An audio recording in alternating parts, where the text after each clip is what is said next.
Halimbawa sabihin naman ng ano, ng magplano naman na mag-outing, no? Ba sabihin niya, anak, mga anak, no? Mag-outing po tayo. No?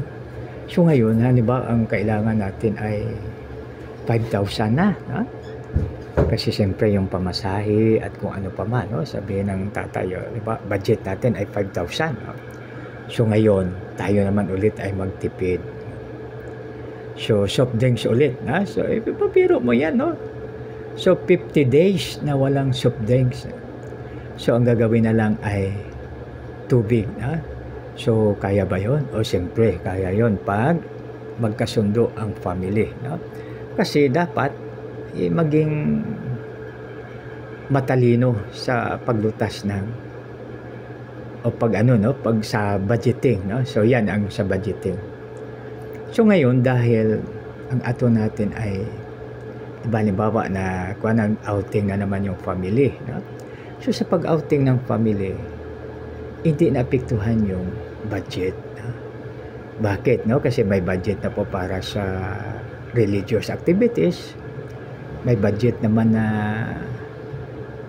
nakapag-ipon naman, no? Kaya wag lang natin kalimutan na maglaan ng tinatawag natin na contingency fund. So yan, no? Kasi hindi natin alam, no? Kung ano ang mangyari. Subalit pag may contingency fund, napakaganda, no? Dahil parang yung risk na darating, parang i-transfer po natin. Tawag po dyan ay risk transfer. No? So, yan.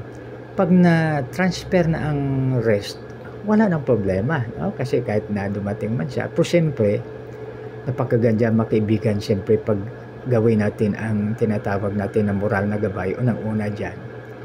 Unang-una ay sa panalita pa lang. No? So, pagising sa umaga, bulay-bulayin natin kaagad ang sa Psalms 19:14, no? Nakalagay, no?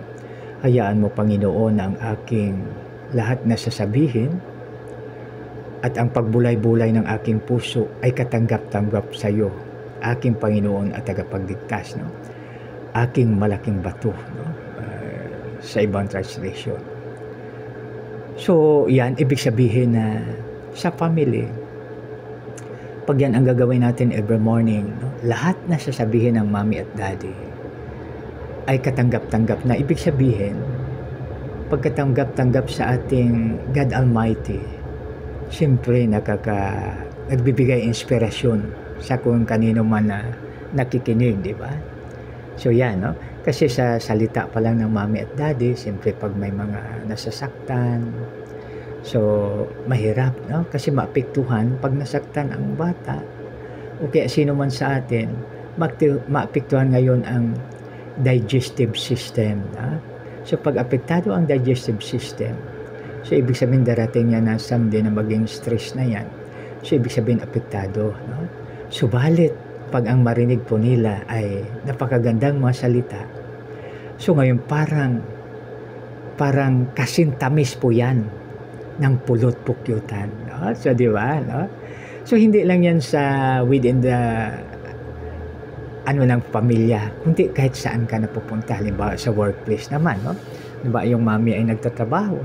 So yung mami ngayon, hindi niya lang magamit yun sa tahanan, kundi pati doon sa kanyang workplace. So ibig sabihin doon sa workplace niya, isa rin siyang pagpapala, no? So kaya napakaganda pag yan po ang gagawin natin, mga kaibigan, dahil maka-inspire tayo sa bawat isa, no? So ang una nating i-inspire ay ang ating membro ng family. At of course, ang pinaka number one ay ang ating Panginoon. Dahil sa ating pagising sa umaga, purihin natin siya, no?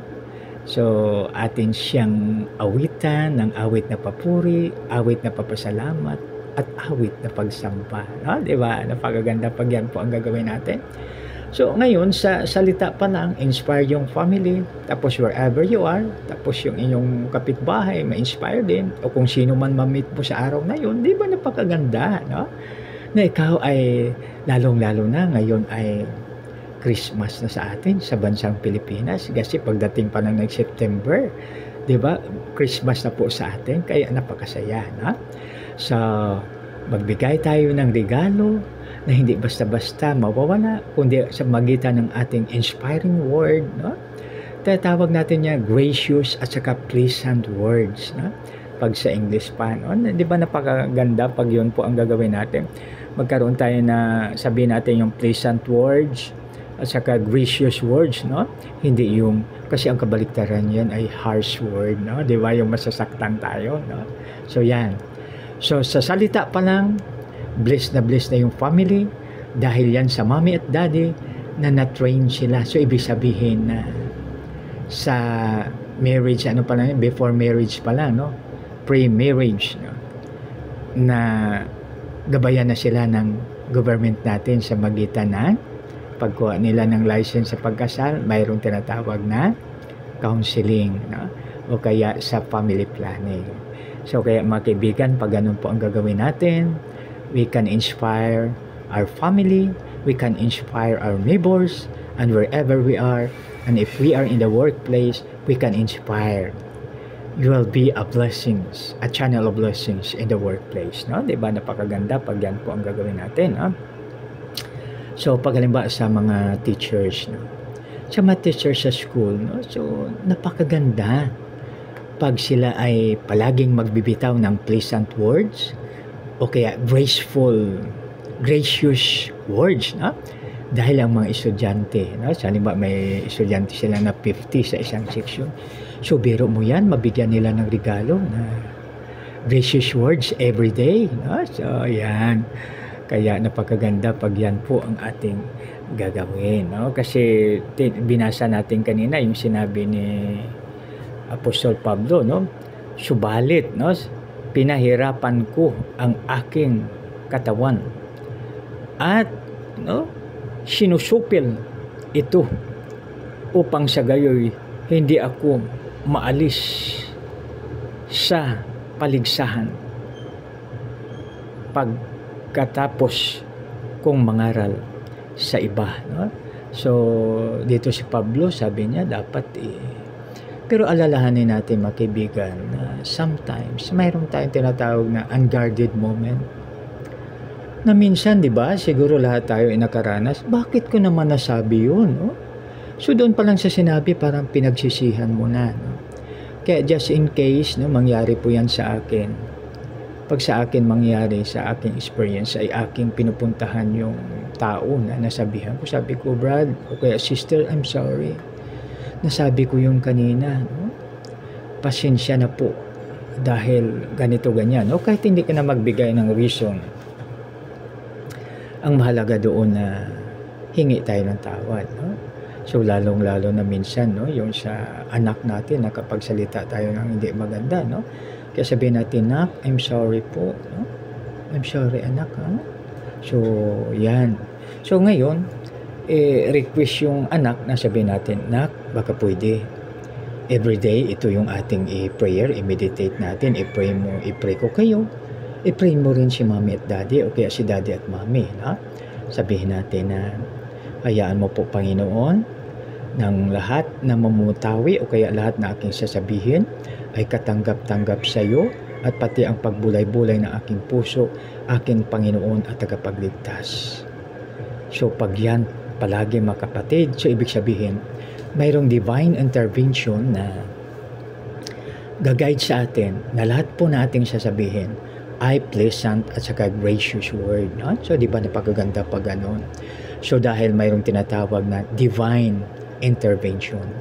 Pag mayroong divine intervention, so ibig sabihin walang imposible kasi makokontrol, no? Kasi mga kaibigan, dito nakalagay sa moral na gabay na ang ating dila ay napakaliit, subalit ito ay napakahirap i-control, no? So iwan ko ba, no? Napakaliit, subalit mahirap i-control yung ating dila.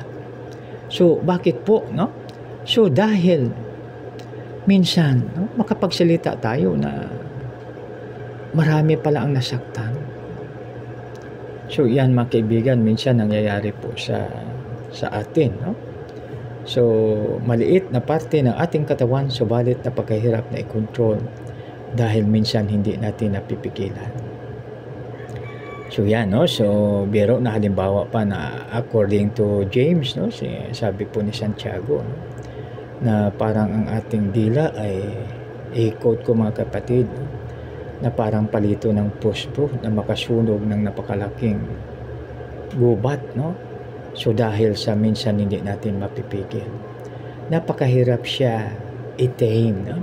Subalit mga kaibigan, huwag po tayong mag-alala dahil pag tayo hindi natin kaya, subalit pag mayroong tinatawag na divine intervention, walang imposible, na?